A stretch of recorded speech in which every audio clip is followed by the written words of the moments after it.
ሌላ መጽሐፍቶች ስለ ኢየሱስ መድኃኒትነት አዳኝነት ስለ እግዚአብሔር ታላቅነት ስለ ምድር አፈጣጠር ስለሆኑ ነገሮች ሊናገሩ አይችሉም አንዱነት ልናገር ፈልጋለሁ መጽሐፍ ቅዱስ የሚናገረውን ቃል ላለመስማት ሲፈለግ በዚህ ዘመን እኔ እንደፈለኩኝ መጽሐፍ ቅዱስን ለምራ የሚል ትውልድ የበዛበት ዘመን መጽሐፍ ቅዱስ እኔን ከሚመራኝ እኔ ልምራ ሰዎች ምናልባት ሲተረጉሙ ሲጽፉ ፊደላትን ሊያስቀሩ ይችላሉ ግድፈት ሊኖር ይችላል ግን መጽሐፍ ቅዱስ ሲባል እንከን አልባ ነው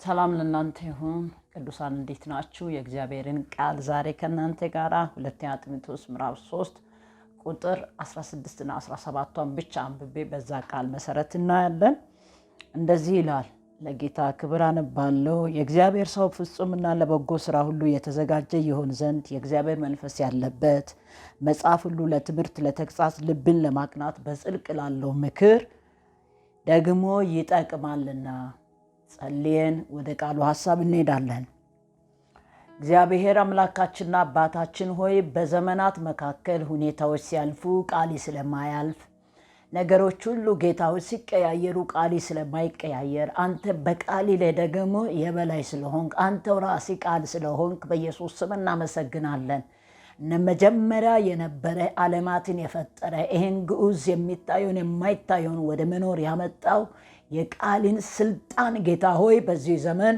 አስተውለን ማወቅ እንድንችል ጌታ ሆይ በቃሊ ሐሳብ ላይ በቃሊ እውነት ላይ የራሳችን ከመጨመር ቃሊ ሚለውን ማድረግ እንድንችል የመንፈስ ቅዱስ ኃይል እገዛ በኢየሱስ ስም በእኔና በባሪያዎች በሚሰማው ሁሉ ሕዝብ ላይ እንዲሆን ጸልያለሁ አሜን በሆነው በኢየሱስ ስም ይሄን የእግዚአብሔርን ቃል ከናንተ ጋር ለማየት ዛሬ የሚፈልገው የእግዚአብሔር የቃሉ ስልጣን እግዚአብሔር በቃሉ ውስጥ እዚህ ጋር ጳውሎስ ገና ሲናገር ለጢሞቴዎስ መንፈሳዊ ልጁ ለሆነው አንድ ነገር ይናገራል የእግዚአብሔር ሰው ለፍጹምና ለበጎ ሥራ ሁሉ የተዘጋጀ ይሆን ዘንድ የእግዚአብሔር መንፈስ ያለበትን መጽሐፍ ሁሉ ለትምህርት ለተግሣጽ ልብን ለማቅናት በጽድቅ ላለው ምክር ደግሞ ይጠቅማልና መጽሐፍ ሲባል መጽሐፍ ቅዱስ ምን ብሉይ ኪዳንና የአዲስ ኪዳን መጽሐፍ ማለት ነው እነዚህ አንድ ላይ ተጠቅልለው ለህይወት ለአገልግሎት ለእድገት ለየትኛውም እንቅስቃሴ ሰው ልጆች በሚያገለግልበት ላይ ይጠቅማል ስለዚህ መጽሐፍ ቅዱስ ሁሉ የእግዚአብሔር መንፈስ ያለባቸው ናቸው የእግዚአብሔር መንፈስ ያለበት መጽሐፍ ቅዱስ ብሉይም አዲስ ኪዳንም ብሉይ ኪዳንም ለመገሰጽ ለማቅናት እንደገና ለማስተማር በጽድቅ ላለው ምክር ይጠቅማል ይህ ማለት ምን ማለት ነው የእግዚአብሔር ሰው በለመልካም ሥራ ሁሉ ብቁ እንዲሆን የሚያደርግ መጽሐፍ ቅዱስ ብቻ ነው ከመጽሐፍ ቅዱስ ውጪ የሰው ልጅን ብቁ ሊያደርግ የሚችል ነገር የለም ስለዚህ የመጽሐፍ ቅዱስ ስልጣን እስትንፋሰ እግዚአብሔር የሆነ የቃሉ ስልጣን ምን ያክል በእኔና በእናንተ ዘንድ እየተከበረ ነው ምን ያክል ለቃሉ ስፍራ እንሰጣለን ወይስ በቃሉ ላይ እኛ ራሳችን የበላይ ሆነን ቃሉን እየመራን ነው እሱ መጽሐፍ ቅዱስ ያዘናል ወይ በፍጹም ስለዚህ መጽሐፍ ቅዱስ ሲባል በቅድሚያ የምንመለከተው እንዳልኳችሁ ብሉይ ኪዳን ነው ከዛስ ቀጥሎ ደግሞ አዲስ ኪዳን መጽሐፍትን ነው የእግዚአብሔር መንፈስ ያለባቸው ስልጣን ስለዚህ ይሄ የእግዚአብሔር መንፈስ ያለበት መጽሐፍ ቅዱስ ስልጣኑን ምለውን ይሄ ግዑዝ ዓለማት የማይታየውን የሚታየውን ወደ መኖር ያመጣው ዮሐንስ ወንጌል ላይም ገና ሲናገር መጀመሪያ ቃል ነበረ ቃልም በእግዚአብሔር ዘንድ ነበረ ቃሉ ራሱ እግዚአብሔር ነበረና እንከን አልባ ጸጽ አልባ የሆነ ምንም ብዙ መጽሐፍቶች በዓለማት ላይ ተጽፈዋል ግን መጽሐፍ ቅዱስ ግን ከነዛ መጽሐፎች የሚለየው ምንድነው ሲባል ጴጥሮስ ላይ እንደሚናገር በእግዚአብሔር መንፈስ ቅዱስ የተነዱ ጌታ ያነጋገራቸው ሰዎች የተጻፈ ነው በሰው ሳይሆን እስትንፋሰ እግዚአብሔር ነው ስለዚህ የመጽሐፍ ቅዱስ ስልጣን ምን ያክል በህይወታችን በቤተ ክርስቲያን በምድርቱ እያንዳንዱ ቅዱሳን የምናውቀው ቃሉን እናውቃለን የሚል ምን ያክል ይከበራል የሚለው ሐሳብ ጥቂት ከናንተ ጋር ማየት ፈልጋለሁ። ስለዚህ ጳውሎስ ቅዱሳን መጻሕፍት ሲባል የእግዚአብሔር መንፈስ ያለባቸው መሆኑን አረጋግጦ ይናገራል። ስለዚህ የእግዚአብሔር ሰው መሆን የሚገባው ሊያሳድግ የሚችል ሊለውጥ የሚችል ያ መጽሐፍ። ስለዚህ ይሄ መጽሐፍ ቅዱስ ደግሞ ምንድነው? በመጀመሪያ ቃሉ ምንድነው? የእግዚአብሔር ማለት የእግዚአብሔርን ማንነት እንድናውቅ የሚረዳን ነው ራሱ ቃሉ። እስትንፋሰ እግዚአብሔር ማን ነው የሚለውን እንድናውቅ የሚያደርግ ነው እግዚአብሔር ቃል። ሌላው ደግሞ ምንድነው ሲባል ደህንነትን የምናገኝበት ወደ ክርስቶስ የምንጠጋበት ኢየሱስን መድኃኒት መሆኑን የምናውቀው በመጽሐፍ ቅዱስ ውስጥ ነው። ሌላ መጽሐፍቶች ስለ ኢየሱስ መድኃኒትነት፣ አዳኝነት፣ ስለ እግዚአብሔር ታላቅነት፣ ስለ ምድር አፈጣጠር ስለሆኑ ነገሮች ሊናገሩ አይችሉም። መጽሐፍ ቅዱስ ግን ሕይወት ሰጪ የሆነ እስትንፋሰ እግዚአብሔር ነው። ለዚህ ነው ጳውሎስ ሲናገር እግዚአብሔር ሰው ይላል ፍጹምና በጎ ለሆነ ሥራ ሁሉ የተዘጋጀ ይሆን ዘንድ ለአገልግሎት፣ ለመገሰጽ፣ ለማስተማር፣ ልብን ለማቅናት በጽድቅ ላለ ምክር ከዓለም ኮተትና ከዓለም ግሳንግስ ሰዎች ተለይቶ ለእግዚአብሔር ሐሳብና ፍቃድ ያድጉ ዘንድ ለማድረግ መጽሐፍ ቅዱስ ዕፀፅ አልባ እንከን አልባ ስልጣን ያለው ግዑዝን ቅርጽ አልባ የሆነውን ዓለምን ይሄን የሚታየውን የማይታየው መፍጠር የቻለ የእግዚአብሔር ቃል ነው። ስለዚህ ይሄ ቃል ደግሞ ምን መሆን አለበት? ይሄን ቃል አንብብ። ይሄን ቃል ለበጎ ሥራ ሁሉ የተዘጋጀ የሆነ የእግዚአብሔር መንፈስ ያለበት መጽሐፍ ሁሉ ለትምህርት፣ ለተግሣጽ፣ ልብን ለማቅናት በጽድቅ ላለው ምክር ሁሉ ይጠቅማልና ይሄን ቃል ተጠቀም ይላል። ብሉይ ኪዳን አዲስ ኪዳንን ሕይወት በነቢያትና በሐዋርያት የተመሰረተው ሕይወት ያለበት ሊለውጥ የሚችል ሊያሳድግ የሚችል ገና ጢሞቴዎስ ሲያድግ በአያቱ በእናቱ በዚህ አይነት መልካም በሆነ ስነ ምግባር አድገህ ታንጸሃል። ለምን? ቃሉን በሚያስተምሩ ሰዎች። ሌላው ደግሞ ከኔ የተማርከው የተረዳው እንደው ከላይ ከፍ ብሎ የሚለው በአንጾኪያ በኒቆን እንደ በልስጥራን የሆነብኝ የታገስኩበት ስደቴን ታውቃለህ። ጌታ ከሁሉ አዳነኝ ካለ በኋላ በእውነት በክርስቶስ ኢየሱስ እግዚአብሔርን እየመሰሉ ሊኖሩ ሁሉ የሚወዱ ሁሉ ይሰደዳሉ። አያችሁ፣ የቃሉን እውነት የተረዱ ሰዎች በስደት ምክንያት ቃሉን አይቀይሩም። መከራው ሲመጣ የቃሉን የበላይነት የቃሉን ስልጣን አይቀይሩም። ዛሬ ወገኖቼ ተወዳጅነት ለማግኘት ከዓለም ከሰዎች መድረክን እንዳናጣ የቃሉን ስልጣን እየደፈርን ይሁን ወይ? ስለዚህ የሚወዱ ሁሉ ይሰደዳሉ ካለ ቁጥር 13 ላይ እንዲህ ነገር ግን ክፎች ሰዎችና አታላዮች እየሳቱ በክፋት ይሄዳሉ። ከአንተ ግን በተማርከውና በተረዳው ነገር ጸንተህ ኑር። ከማን እንደተማርክ ታውቃለህ። አሁን ገና ከአያቱ ከእናቱ ከኔ እንዴት እንደተማርክ ታውቃለህ። የተማርከው እስትንፋሰ ቃል የእግዚአብሔር ቃል ዕፀፅ አልባ የሆነ ቃል እንከን አልባ የሆነ ቃል ለበጎ ሥራ ሁሉ ያዘጋጃል። ተዘጋጅተህ እንድታዘጋጅ ያደርጋል፣ ይቀይራል። ያ ብቻ አይደለም፣ ከሕፃንነት ጀምሮ ይላል ገና በእድገት ከሕፃንነት ጀምሮ ክርስቶስ ኢየሱስን በማመን መዳን የሚገኝበት ጥበብ ሊሰጡ የሚችሉ ቅዱሳን መጽሐፍት አውቀሃል። ገና ከሕፃንነት ጀምሮ አውቀሃል። ይህን ያወቅከው መጽሐፍ የመጽሐፉ ስልጣን፣ የመጽሐፉ በላይነት፣ የመጽሐፉ ኃይል እንዳይቀነስ እንዳይጨመር ለእድገት ሁሉ ስለሚጠቅሙ ጠበቅ ይለዋል። ስለዚህ የእግዚአብሔር የቃሉ መጽሐፍ ቅዱስ የእግዚአብሔር እስትንፋስ መሆኑን እንደገና የስልጣን ቃል መሆኑን ካወቅን ቃሉን ምን ማድረግ አለብን? ከኛ የሚጠበቅ ከኔ የሚጠበቅ ከእናንተ የሚጠበቀው ምንድን ነው? ይሄን አጋጣሚ የሚሰሙ ጳውሎስ ቅዱሳን መጽሐፍት ስል ቅድም ብያለሁ ለሁለት ይከፈላል። የእውነትን ቃል የሚቃወሙ ሰዎች ስላሉ ወገኖች መጽሐፍ ቅዱስ ላይ የእግዚአብሔርን ሐሳብ የተቃውሙ። ስለዚህ ይሄንን እንዴት ነው የብሉይ ኪዳን መጽሐፍት ለሕዝብ የተነገረው በጽሑፍ ላይ ያተኮረ ወይ ሰዎች በራሳቸው ሐሳብ የተናገሩት አይደለም። በብሉይ ኪዳንም ተነግሮ በአዲስ ኪዳን እነዚህ የተነገሩ ቃሎችን ስልጣናቸው የቃሉን የበላይነት ይጠበቅ። በአገልግሎት በየመድረኩ በምንገባበት በምንወጣበት የቃሉ ስልጣን ይጠበቅ እያለው ነው። ስለዚህ ልብን ለማቅናት ለመገሰጽ በጽድቅ ላለው ምክር ይጠቅማል እንጂ መጽሐፍ ቅዱስ የሰው ፍላጎት የሚተረጎም አይደለም።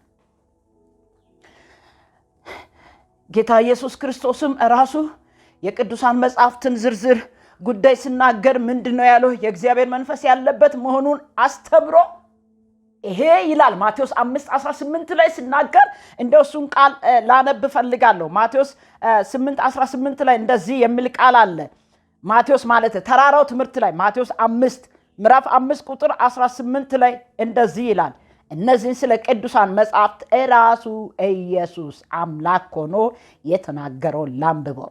እንደዚህ ይላል፣ እውነት እላችኋለሁ ሰማይና ምድር እስኪያልፍ ድረስ ከሕግ አንድ የወጣ ወይ አንዲት ነጥብ ከቶ አታልፍም፣ ሁሉ እስኪፈጸም ድረስ። እንግዲህ ከነዚህ ከሁሉ ካነሱ ትእዛዛት አንዱን የሚሽር ለሰውም እንዲሁም ለሚያስተምር ማንም ሰው በመንግሥተ ሰማያት ከሁሉ ታናሽ ይሆናል። አያችሁ፣ የቃሉን ስልጣን ያላችሁ የእግዚአብሔር የቃሉ ስልጣን እንዴት ተበላሸ ሲባል ቃሉ ከሚለው ውጪ ሌላ ማናገር ማለት የቃሉን ስልጣን ማበላሸት ማለት ነው።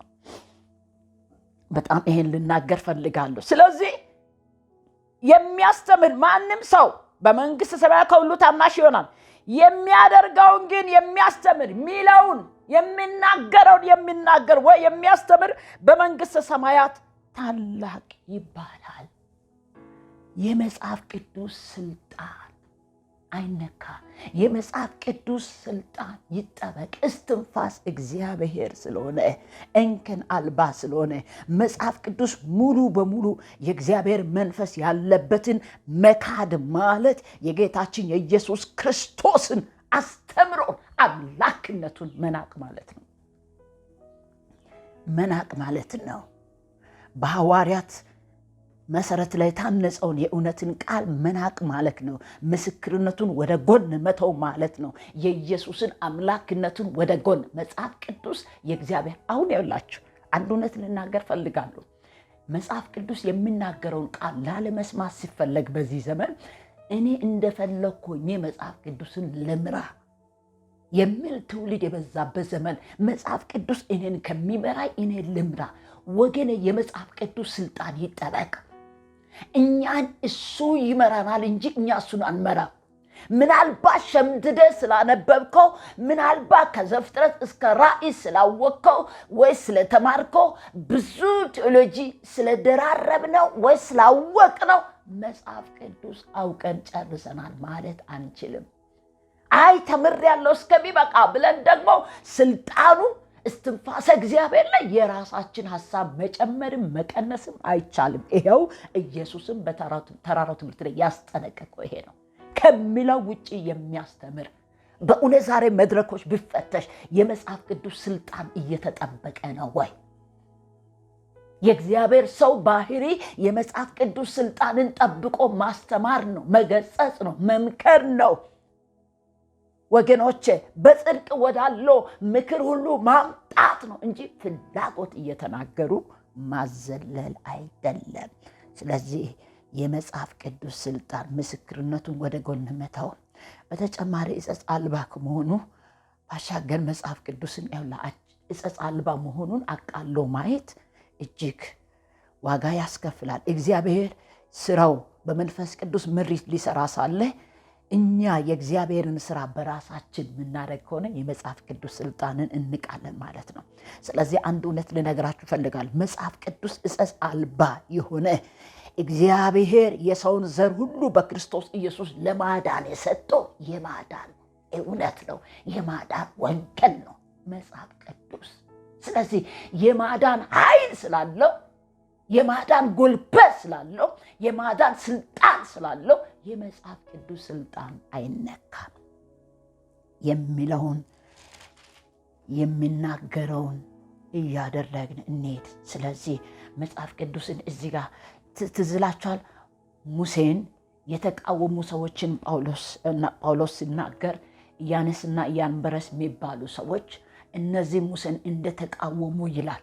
እውነትን ማወቅ የማይፈልጉ ሰዎች እንዴት እንደሚቃወሙ መጽሐፍ ቅዱስ የእግዚአብሔር ቃል ይናገራል። እነዚህ የተቃወሙ ሰዎች ማን ናቸው? እነዚህ ኢያኔስና ኢያንበሬስ የሚባሉ ሲባል መጽሐፍ ቅዱስ ከአይሁድ መጽሐፍ ትውፊት ውስጥ ነው የተገኘው። ዘጸአት ምዕራፍ 7 ላይ ሄዳችሁ ስታዩት እዛ ጋር የነበሩ ዋና የአስማተኞች አለቃ የሆኑት አስማተኞች እነዛ የእውነት ቃል ሲነገር ስልጣን የእግዚአብሔር ስልጣን ሲነገር ያህዌ ያልነበረና የሚኖር ማነው? የሚኖርና የወደፊትም ደግሞ የሚቀጥል አልፋና ኦሜጋ የነበረና ያለው ተብሎ ሲነገር የእውነት ቃል ሲነገር እስትንፋሰ እግዚአብሔር ሲነገር ይበሳጩ የነበሩ ተቃዋሚዎች፣ አስማተኞች፣ አለቃዎች እነዚህ ሁለቱ ሰዎች ከአይሁድ መጽሐፍ ትውፊት ነው የሚገኘው። ይሄ እንደነዛ ዛሬ የመጽሐፍ ቅዱስ ስልጣን ምን ያክል እየተከበረ ነው በእኔና በእናንተ። ስለዚህ መጽሐፍ ቅዱስ ስልጣኑ እስከየት ድረስ ነው ሲባል የማዳን ኃይል አለው። አንደኛ የእግዚአብሔር ቃል ስለሆነ፣ ሁለተኛ መጽሐፍ ቅዱስ ምን ያህል በሕይወት የሚገኝ ከኃጢአት ባርነት ከሰይጣን አገዛዝ ወጥተን ድነት እንድናገኝ የሚረዳን ነው። ስለዚህ የመጽሐፍ ቅዱስ ማለት ወይም መጽሐፍ ቅዱስ ማለት በሰው ሐሳብ በሰው ፍቃድ የተጻፈ ሳይሆን እስትንፋሰ እግዚአብሔር ነው። ራሱ መጽሐፍ ቅዱስ እግዚአብሔር ነው ይሄ መጽሐፍ። ስለዚህ ለሰው ስራ ለሰው ፍቃድ የሚተረጎም አይደለም። መጨረሻ ዕፀ አልባ እስትንፋሰ እግዚአብሔር ነው ሲባል ምን ማለቱ ነው ሲባል መጽሐፍ ቅዱስ ወደ ቅዱሳን መጽሐፍት በመጀመሪያ የተጻፉት በብሉይ ኪዳን ናቸው። እንደገና በቅዱሳን መጽሐፍት እንደገና የተጻፉት ስህተት አልባ የሆኑት አሁን በእጃችን የሚገኙ ይኸውላችሁ በእጃችን የሚገኙ መጽሐፍ ቅዱሶች ሰዎች ምናልባት ሲተረጉሙ ሲጽፉ ፊደላትን ሊያስቀሩ ይችላሉ፣ ግድፈት ሊኖር ይችላል። ግን መጽሐፍ ቅዱስ ሲባል እንከን አልባ ነው፣ ዕፀ አልባ ነው። ስልጣኑ አይሻርም። በሰው እጅ ስለተጻፈ አይሻርም። አሁንም ኃይል አለው። መጽሐፍ ቅዱስ ተው የሚለውን መተው፣ መጽሐፍ ቅዱስ አቁሙ ያለውን ማቆም እኛን የሚያዘን እሱ እንጂ እኛ እሱን አናዘውም። ስለዚህ መጽሐፍ ቅዱስ የሚለውን አለማስ ከዚህ ግን አንድ አይሻርም።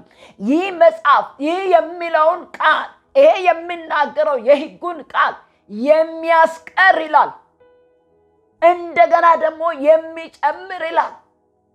ይህንን ራእይ ላይ ይናገራል። እንደው ከሕይወት መጽሐፍ እንደሚደመሰስና በመንግሥተ ሰማያት የሁሉ ታናሽ ነው ይላል። ለምን ሲባል መጽሐፉ የተጻፈው በሰው ፍቃድ ስላይደለ፣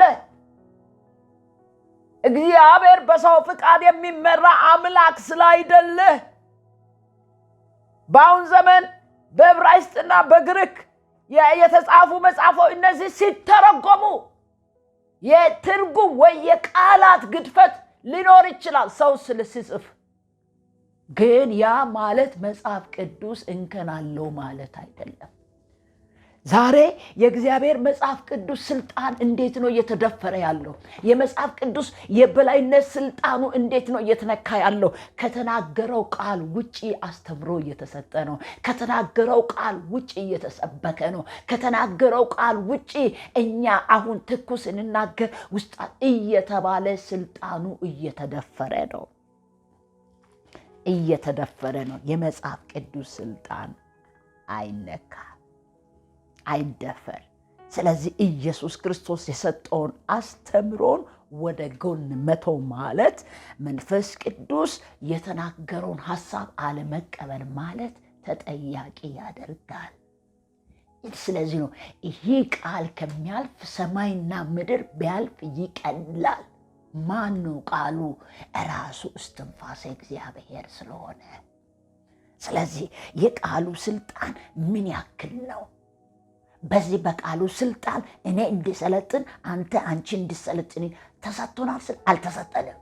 እሱ በእኛ ላይ እንዲሰለጥን እሱ እኛን እንዲቆጣጠር ይሄንን ነው እግዚአብሔር ሲናገር ሙሴ ከሞተ በኋላ ለኢያሱ ሲናገር በሕይወት ዕድሜ አይቋቋም መቼ ባሪያዬ ሙሴ ያዘዘውን ሕጉን ሁሉ ስትጠብቅ ይላል። ማነው ኢያሱ ምዕራፍ 1 ቁጥር 5 ጀምራችሁ ከዚህ ሕግ ቃል ወደ ግራም ወደ ቀኝም አትበል ይላል። የተግባር መሪ አድርገው በሕይወት ላይ የበላይ አድርገው እሱ ይምራክ። ዛሬ በእውነት የእግዚአብሔር ቃል እየመራን ነው ወይ? ጳውሎስ ይገጽጻል ለማስተማር ልብን ለማቅናት በጽድቅ ላለው ምክር ሁሉ ይጠቅማል። ምን የእግዚአብሔር ቃል ይጠቅማል። ለምንድነው ታዲያ በጽድቅ ላለው ምክር የሚጠቅም ከሆነ ሲገጸጽ ለምን እናኮርፋለን? ስንገጸጽ ለምንድነው የምናኮርፈው? የገጸጸውን ሰው ዳግም መድረክ ለምንድነው ማንጋብሰው? ለምንድነው ግሳጼ የሚያመን? ለምንድነው ዛሬ እግዚአብሔር የቃሉ ኃይል የቃሉ ጉልበት እስትንፋሰ እግዚአብሔር እንደተደፈረ ታይቶ ልክ አይደለም ሲባል ለምን ያመናል? ከኛ ቃል የበላይ ነው ይሄ ቃል። ስለዚህ የቃሉ ስልጣን ይከበር ዛሬ በኢትዮጵያ። እየተነሳን የቃሉን ስልጣን በራሳችን ሐሳብ የምንተረጉመው እኛ እንደፈለግን ምንናገረው አይደለም። ስለዚህ የእግዚአብሔር ሰው በጽድቅ ላለው ምክር ሁሉ የሚጠቅም ነው። ስለዚህ በጽድቅ ላለው ምክር ሲጠቅም ስተት አልባ ስለሆነ የሚስተውን ጎዳና ሲያይ ለምንድነው ከስተቱ ከመመለስ ይልቅ የሚበሳጨው? ያ ማለት የእግዚአብሔርን የቃሉን ስልጣን መናቅ ማለት ነው። እንደገና ደግሞ ሲያስተምር ሲገጽጽ ማቅናት የተጣመመውን አስተምሮ የተጣመመውን አገልግሎት የተጣመመውን አካሄድ ለማቅናት መጽሐፍ ቅዱስ ስልጣኑ ከፍ ያለ ሲመጣ ለምንድነው የሚበሳጨው? እኛ እኮ እናቀናውም እሱ እኛን ያቀናናል። እኔን እሱ ነው የሚያቀናኝ። በእኔ ላይ የበላይ እሱ ነው። ስለዚህ የመጽሐፍ ቅዱስ ስልጣን ይጠበቅ፣ ኃይሉ ይጠበቅ፣ የመጽሐፍ ቅዱስ ክብር ይጠበቅ። ይሄ ቃል አይሻርም ነው ኢየሱስ ራሱ ተራራው ትምህርት ላይ ከዚህ ቃል አንድ እውነት እላችኋለሁ በቃ ሰማይና ምድር እስካልፍ ድረስ ከሕጉ ቃል አንድ የወጣ ወይም አንድ ነጥብ ከቶ አታልፍም። በቃ ሁሉም እስኪፈጸም ድረስ በቃ እስኪፈጸም ይሄ ተራራው ትምህርት ማቴዎስ 5:18 ላይ ከዛ እንግዲህ ከነዚህ ሁሉ ካነሱ ትእዛዛት አንዲት የሚሽር ቃሉ የማይለው ይሄ በብላት የተፈጠሩ ተረቶች የራስ ሐሳብን መጨመር ያስጠይቃል። ሰዎችን ለማነቃቃት የእግዚአብሔር ቃል ማነቃቂያ አይደለም። የሚገጽጽ የሚመክር የሚባርክ የሚመልስ ነው። ዛሬ እንደ ዓለም ሚዲያ ማነቃቂያ አድጋችሁ የቃሉን ስልጣን የምትዳፈሩ ቃሉ ማነቃቂያ ሳይሆን የሚያድስ የሚያድን የሚለውጥ የሚያቀና የሚመክር በጽድቅ ላለው ምክር የሚያግዝ እንጂ ለሰው ሐሳብ ሰውን እያነቃቃ የሚያስጨፍር አይደለም። ስለዚህ የቃሉ ስልጣን ይጠበቃል። እስትንፋሰ እግዚአብሔርን በራሳችን ሐሳብ አንቀይር። ይህን ካልኩ ትንሽ መጨረሻውን ብዬ ልጸልይ። በተጨማሪ ዕፀፅ አልባ መሆኑን ወገኖቼ ዕፀፅ አልባ መሆኑን በአጭሩ መወሰን ወይም አቃሎ ማየት ማለት በቃሉ መለኮታዊ ስልጣን ለጉዳት ማድረስ። ይኸውልህ ዕፀፅ አልባ መሆኑ መጽሐፍ ቅዱስ ዕፀፅ አልባ መሆኑ ያንን አቃሎ ማየት በአጭሩ መወሰን ወይ ቀንሶ መናገር ምን እንደሆነ ታውቃላችሁ? ይሄን ማድረግ ይህን ምስክርነቱን ወደ ጎን መተው ማለት በተጨማሪ ዕፀፅ አልባ መሆኑ የሱን ምስክርነት የሱን ተግሳጽ ምክር ወደ ጎን መተው ማለት የእግዚአብሔር ቃል ላይ ወይ እስትንፋስ እግዚአብሔር ላይ በቃሉ መለኮታዊ ስልጣን ላይ ጉዳት ማድረስ ማለት ነው። ዛሬ በቃሉ መለኮታዊ ስልጣን ላይ ጉዳት እየደረሰ አይደለም ወይ? እስቲ ሚዲያ ይፈተሽ፣ መድረኮች ይፈተሹ። በእግዚአብሔር ቃል ላይ ጉዳት እየደረሰ አይደለም ወይ? ሌላው ደግሞ የእግዚአብሔር ሥራ በመንፈስ ቅዱስ ምሪት ሊሰራ ሳለ ጸሐፊዎች በማንነታቸው መንፈስ ቅዱስን ለመምራት እየተነሱ መንፈስ ቅዱስ እያዘነ አይደለም ወይ? ይሄ የሚታወቅ የእግዚአብሔር መንፈስ ያለበት የመጽሐፍ ቅዱስ ጥበብና ባህሪ መገለጫ ያልሆኑት መጽሐፍ ቅዱስ የማያሰው ማንነት በየሚዲያ በየመድረኩ አልበዛም ወይ? መንፈሳዊ ሕይወትን የሚሰጠውን ትምህርት ወደ ጎን ትተው የሥጋ የሚኮረኩሩ የቃሉ ስልጣንን እየረገጡ አይደለም ወይ? መጽሐፍ ቅዱስ ዕፀ አልባ የሆነ ከሆነ የሰው ዘር ሁሉ ዕፀ አልባ ነው ሲባል የሰው ዘር ሁሉ በክርስቶስ ኢየሱስ የመጠቅለል የማዳን ሥራ ነው። መጽሐፍ ቅዱስ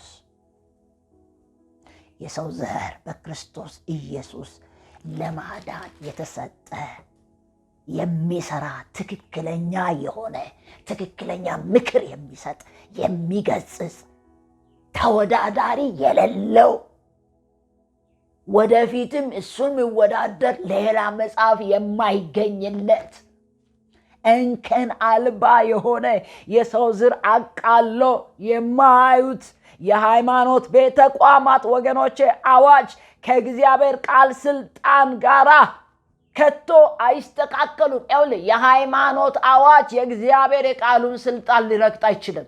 ስለዚህ የቃሉ ስልጣን ይከበር። እሱን በማድረግ እንድንጸና ጌታ ይርዳን። የቃሉ ስልጣንን እናክበር። የቃሉ ስልጣን ይከበር። ቃሉ የበላይ ይሁን። ቃሉ እኛን ይግዛ፣ እኛ እሱን ንግዛ፣ እሱ እኛን ይግዛ። እንጸልያለን። ሃሌሉያ።